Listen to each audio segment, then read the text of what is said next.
click. Let's talk about 40K. Not Let's do this. specifically this weekend's 40K.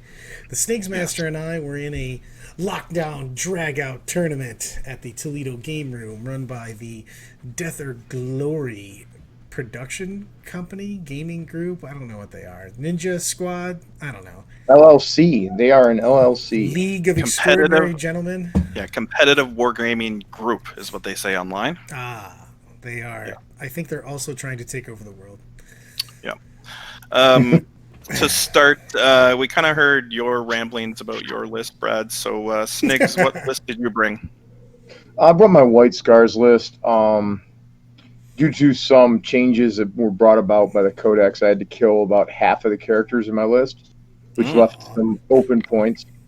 Uh, Teeth of Terra, Jump Captain, Chaplain on Bike, Apothecary, two squads of Infiltrators, two squads of Assault Intercessors, two squads of 5-man Blade Guard, two 3-man Outrider, and 6-man Plasma Inceptor. I think that was about it. okay. Well, since you said something, talk to me about your first round opponent, Chris Wright. Chris was running a pretty sweet list. He really maximized the Assault Intercessors with Blood Angels. Um, I think he had three 10-man Assault Intercessor squads and two units of Outriders. He was just shoving models down my face. He had a Redemptor Dread with Plasma and a Redemptor with Gatling that he was just using to pick stuff up in the backfield. It was a tough match. It got off to a bad start. He jumped out right into the middle, which was not a good move. He actually went first. I wanted to go second, and he wanted to go first. When he jumped out in the middle, I just counterpunched all the way around the board, was able to clear him off 4 objectives, and I was able to put him down after that. Yeah, it looked like from looking at the score, it looked like the secondaries was the big deal because you looked like you scored max on primary, and he was scored 30, so not that far off. But really, when Nope. it came down to secondaries. You scored 10 engage, 10 scramblers, and 15 points on the Adeptus Astartes secondary that everyone seems to be using. Oath, bro. Oath. Yeah, so and he tried to do psychic ritual, but it didn't look like it didn't get off the ground. No, he had Librarian Dread that he was trying to do the psychic ritual with. I dropped down with the Plasma Inceptors and erased the Dread, so he lost all the points. Seems That's like what a they do. badass unit to actually try to perform Psychic Ritual with, anyways, though. That's a hitter. Yeah, Yeah, That's a yeah. hitter. cool. Yeah, so you took the game 80-50. So nice first day, first win of the day to get you going for a second day or second game. But Yeah, Brad, what did you took John, who had Necrons. he brought Destroyers, the Silent King. He brought the Walkie Punch, the shoot guys, the 140 point dudes. Mhm. The thing is that he came up. The list was nasty because he had two Destroyer Lords, I think it was also. So I baited him out into the middle so he could commit some of the Destroyers, and then I jumped on him with the Vanguard veterans and was able to tie that down for a while. I killed them, and then the Vanguard vets kind of just took the middle for a while. Then the Silent King ended up punching over to the Vanguard vets, but the Vanguard vets stayed alive long enough to just kind of keep him there while I was taking other objectives. So I was basically Mm. dealing with the rest of his army.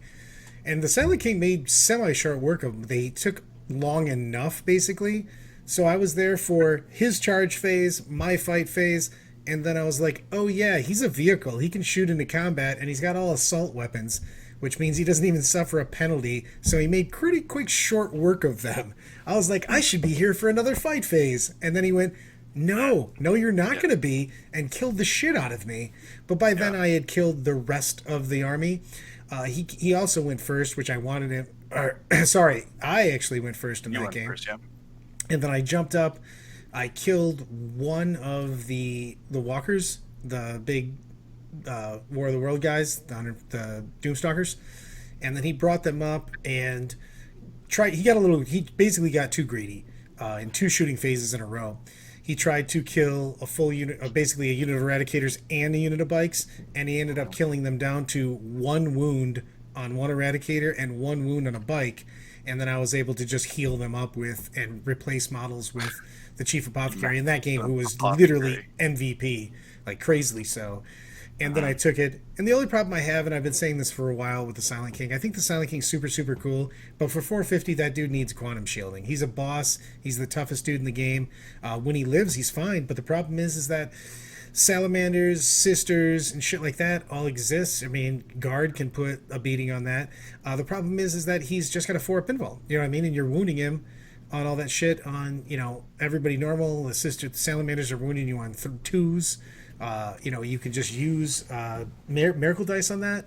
So he can get picked up fairly quickly, especially after you get rid of, effectively, you use a fighting phase or a shooting phase in the turn before to pick up the pillars. And once the pillars are gone, he's got 16 wounds, but you can just smash through them, especially if you're at 12 inches. All of a sudden you're doing, d6 plus 2 with every one that goes through, and he's only saving half of them. I really, really feel that he needs quantum shielding and I've been a big thing of this with all of them, with Morty, Magnus, and stuff like that. I think that all those super big, unbelievably expensive models, just like Gaz, and right now with the Stan, I think they should only lose X amount of ones per phase. Even if you made it super high, if you said he could lose half of his wounds in only one phase, he would at least be around for a second. You know what I mean? And I don't think he'd be broken at that. I think he just wouldn't get picked up. Because there's something to be said about the fact that, like, Stinks and I have played with the Silent King on this, and I played with Ellen on that, and he feels really good when he does stuff, but then, I picked him up in a turn. You know what I mean? So it doesn't, you're not getting, if he's around for a bit, yes, you get 100% get the value out of him. But if you're spending a quarter of your army, and that's me going into kind of a long, as usual, Brad, sideways segue, but that's what I felt about it. That's what happened in that game, is I ended up killing everything except for the Silent King, and then it just felt fairly easily on the Silent King to just rush up everybody within 12, just take a bunch of melted shots at him. And so that's what happened in that round.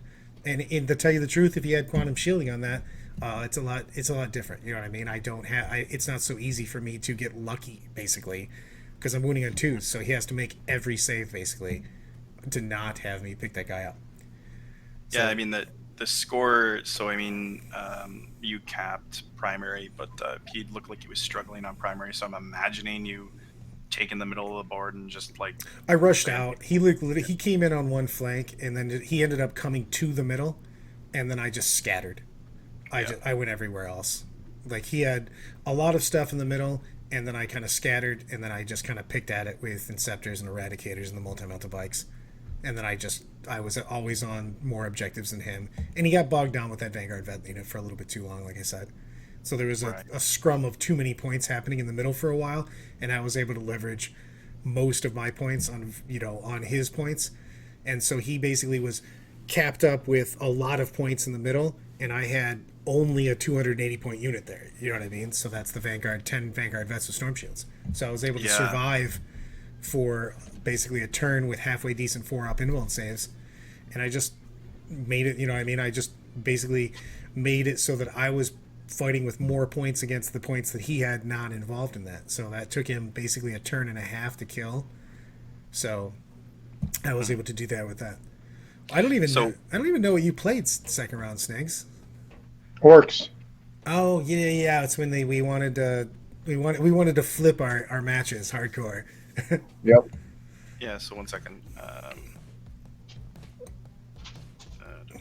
He played 10 smash guns and a bunch of big units. Orcs. So Rick Kincaid.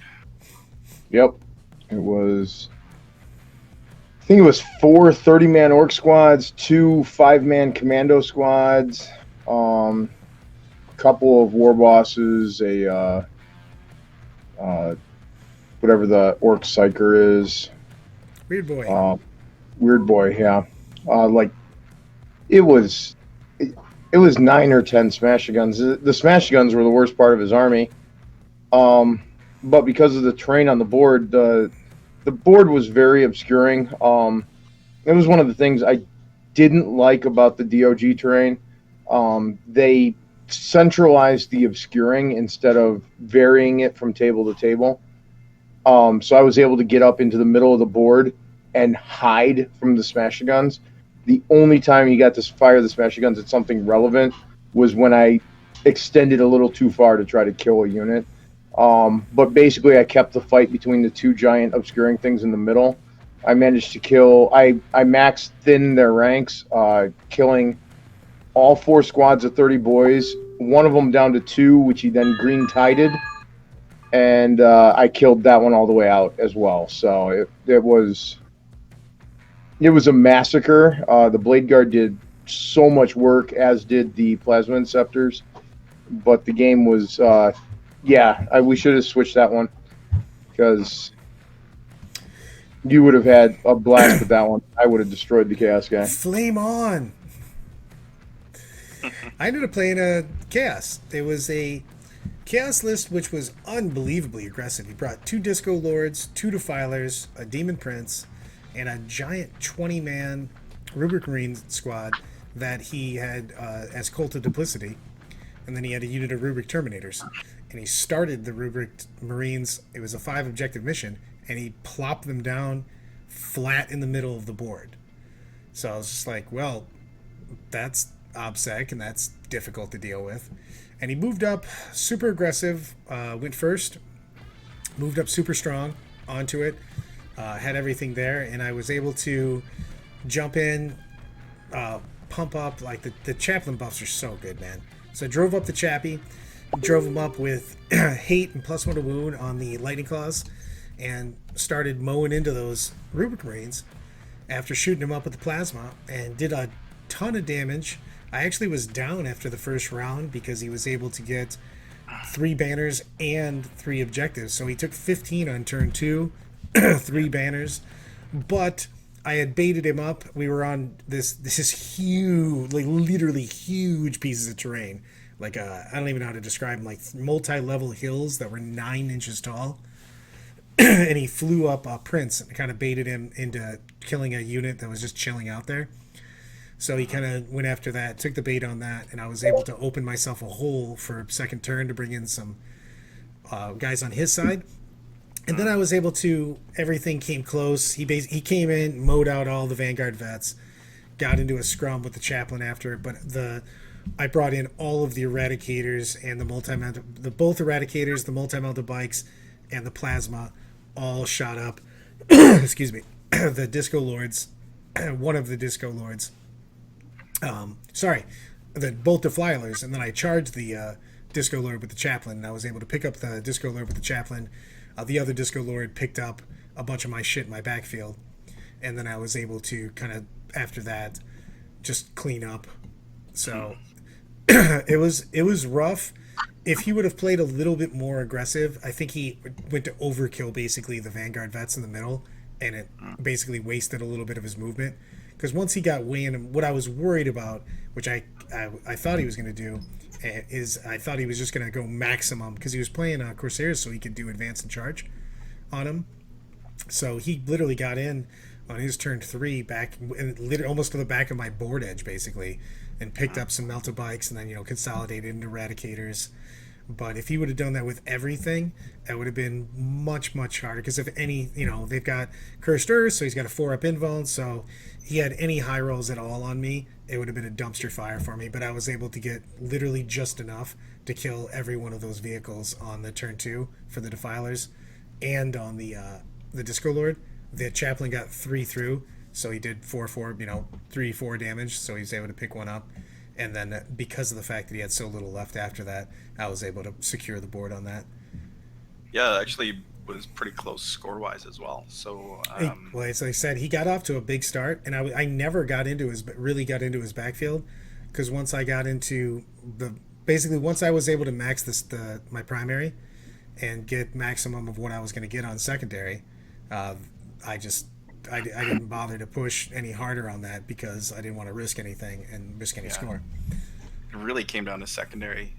You just scored your max because you chose scramblers, so you really fucking maxed out your scramblers. I'm not gonna lie, scramblers fucked us up the Well, entire wait. Yeah, tournament. I want to say. I think let's Ah, save that for the end because I think going forward. But I think let's save that. So round three.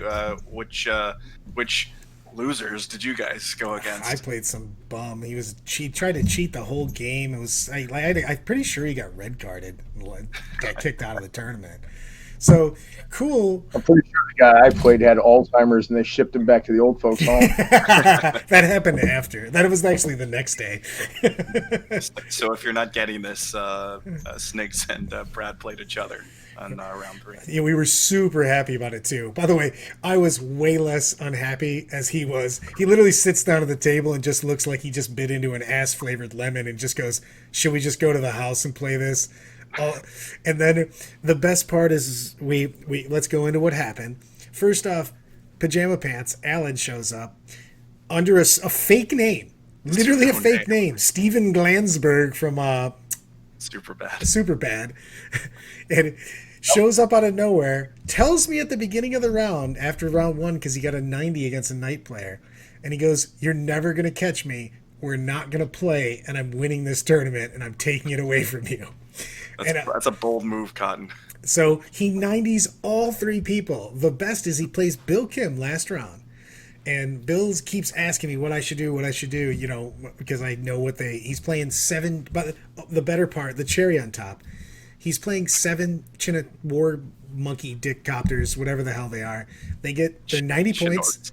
They're literally 90 points, 46 strength 5, AP2, D3 damage shots, plus an under weapon. So he's just murdering shit. And I'm trying to explain to Bill, all right, you got to push up, you got to take the board, you got to take the points against the orcs, you got to engage the orcs, and then you got to basically put in lots of reserves, drop down, kill the copters when he reserves his, because he's not going to put them all out, because he's playing Raven Guard, he's got Master of Ambush, he can push up really hard, he can shoot this shit or grab it turn one. So, and I'm like, got it. And he's like, no problem. Like, we're counting on you, Bill. We literally can't win the tournament unless you guys have at least a close game, because Sniggs and I are behind in points. Because we're putting up lame points, like my 83 and 85. Those are rookie numbers, bro. You got to be dropping 90s on people. So The point that he's leaving out is that the tournament did not give points for painting, so max was only 90. Yeah, it was only 90. Yeah, so he's dropping double 90 on people. They start the game, and Bill deploys and stays in this tiny little corner in the corner. I'm like, are you trying to make us lose? How dare you, sir? How dare you? So we're playing, and we're literally playing the most aggressive game in the universe, because we did engage. Both of us did. Well, sorry, we didn't both. Both of us did engage.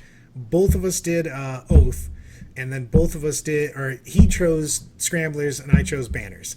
And our literal first turn is literally overextending like crazily. So we make sure we get 3 on engaged turn 1, 3 on every. We're like, I have to get as many points as possible because we're trying to catch Alan.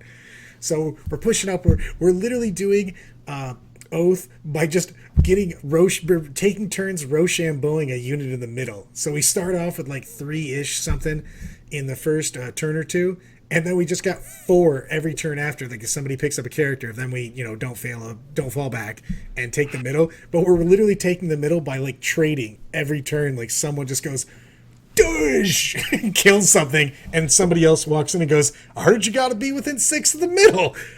Bam! It just gets killed over and over. You're like, I think somebody walked by the one time and just goes, "Are you just sending in a unit of Inceptors into the Blade Guard?" I'm like, they should be fine. like what? So I'm just sitting within 6 of the middle going, what could possibly happen? Yeah. So everything being equal, so the primary scores were exactly the same. So you got 40 each. Well, I'm not gonna lie. After the eating the shit flavored lemon, Sniggs looks at the board. I think as we started turn 4, and just basically throws down. I don't even know what the fuck you threw down. You threw something down with authority, though. I don't know what was in your hand, but it wasn't in your hand a minute afterwards. It just looks at the board and just goes, "There's no way either of us can score fucking 15 on either one of the goddamn turns, so we're capped at 40. Looks at the board again, and I go, "You just realized I'm gonna win by 2 because of fucking I took his backboard objective and the middle and just ran away from him. I literally just abandoned And I the took left side his of the board. backboard objective Yeah, the and he same took turn. my backboard the same turn. So on my turn, I raised banners again, but on 2 other objectives. And I just look at it, I go, yeah, I'm going to get 12. He's like, fuck scramblers. Just like, So that's a good segue. So in a small, like in a 3-round event, talk to me about scramblers. but the Scrambler's problem, a safe choice. It's just It's really a safe choice. it's an auto 10, and like competitively, that's what you're looking for, because most of the time you're looking at 2-day events and stuff like that. But in a 1-day thing, but the problem is like depending on who you're playing, man, that army like I chose banners and had to be like extra aggressive to not just have his white scars just take the banners from me, because he literally took the banners from me on one whole side. Like he took the left side of the board, and I ended up taking the right side of the board, and I had to do it like that turn, or I would have actually lost, because I wouldn't have won by 2. I would have lost by 2, I think, whatever. If I don't take your 2 side, Yeah. yeah. But I had to like literally push super hard on his side because he had killed everything on the other side, and I think literally the whole game kind of flipped onto the turn when you shit the bed on eradicators or blade guard saves from eradicate. I shot him 6 times with eradicators, and he failed 5. You shot me six times, wounded 5. I failed 5. Yeah, and then I picked up like almost the entire unit of. I picked up 4 out of 5 blade guard veterans that were sitting on that side that could have came back over and done something. So that was that was why I was able to get all the banners on the other side. But the game was just nuts back and forth. But it didn't make any difference because Alan was too busy fucking dropping Hogan leg drops. Steven Glansberg was too busy dropping 90s on everybody. Yeah. Dude. And he was not playing safe. No, And you gotta make sure to include the last tidbit, the last asterisk. His army's now illegal. Yeah, exactly. That was the literally the cherry on top was the next day they put out the table of contents for what's available in Forge World, and that's not a unit that's available anybody. It's literally Legends.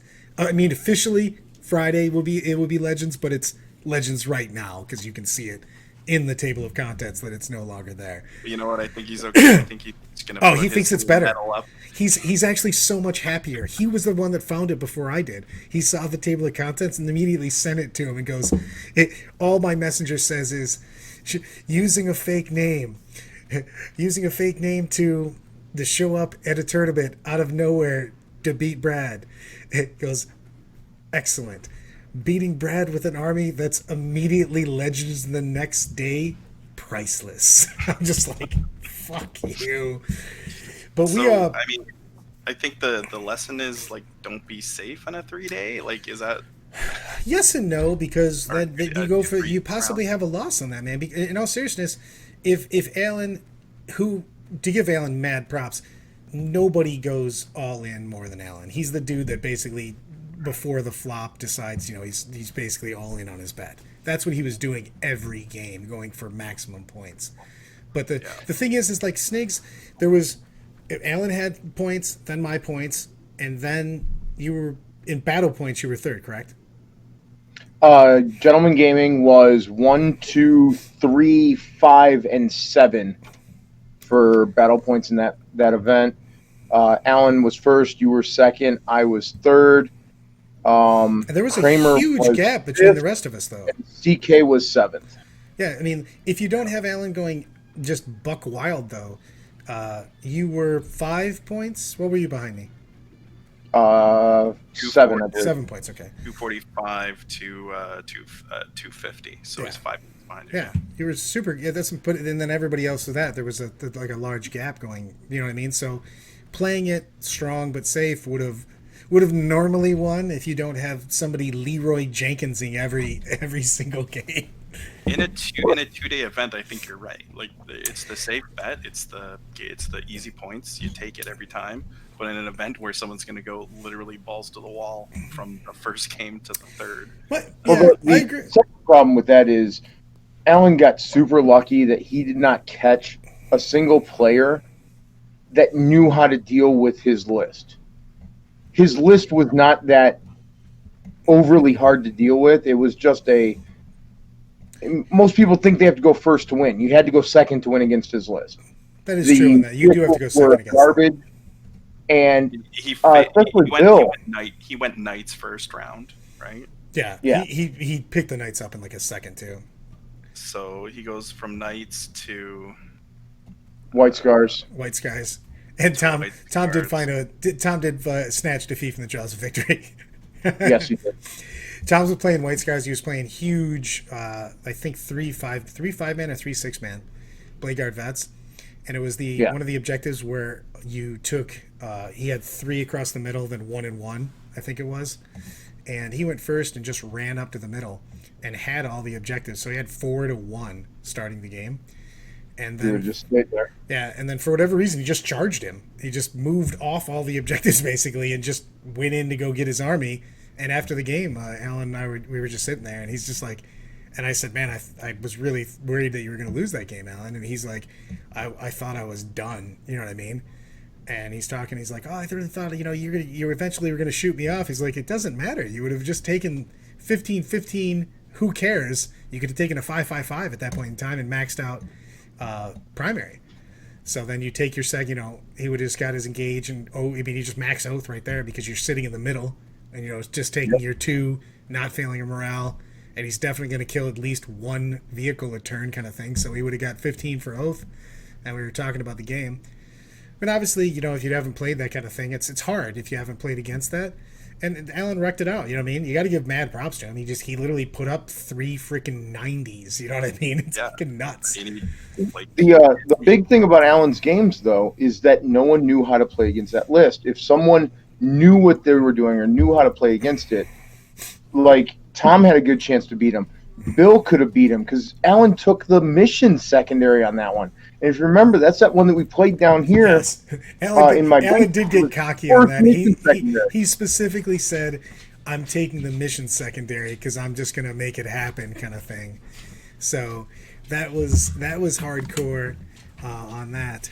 So it was super crazy that he takes the mission secondary, which is and got 15 on it. Yes. Which the mission secondary was take both of yours and one of your opponents to get points. And he scored it immediately and scored maxed out on it. We were just like, this is boss mode, brother. Just boss mode.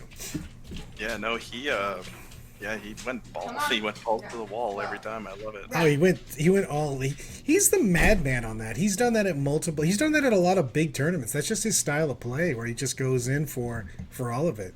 I mean, shit, he did that at one of the war zones where they made him play Ben Moley twice because there was no one else to play because he was up 2 or 3 games on the rest of the field. He was up so many points that he had to just have him played again because there was nobody that was within multiple points of games with it. So you have to give him props. He showed up. He drove a really long way in one day. Steven Glansman did pull it out with a flawless victory. So he definitely played spoiler, that's for sure. I definitely played spoiler, and then we went and ate. And then as a consolation prize, Snakes helped me fix when I say helped, he did completely fix one of my house's bathroom ceilings. Oh, so what a good. And he did, and per the lady, it looks very nice. Oh, very well. She gave you a thumbs up, by the way. That's awesome. And I bet she'll be even happier once we get in there and paint it. I said no problem. I'm really good with construction. I don't think you said that. No, I probably did not. I am the worst at all of those things. Also, I couldn't stand up, so the tournament apparently sucked a little bit of my life away because I could not do anything the next day. But that's tough. Well, what do you got? You got any more mojo for me about this tournament, Snigs? Glass City. It came down to a vote for what day we were going to have it on, whether it was going to be January 2nd or January 9th.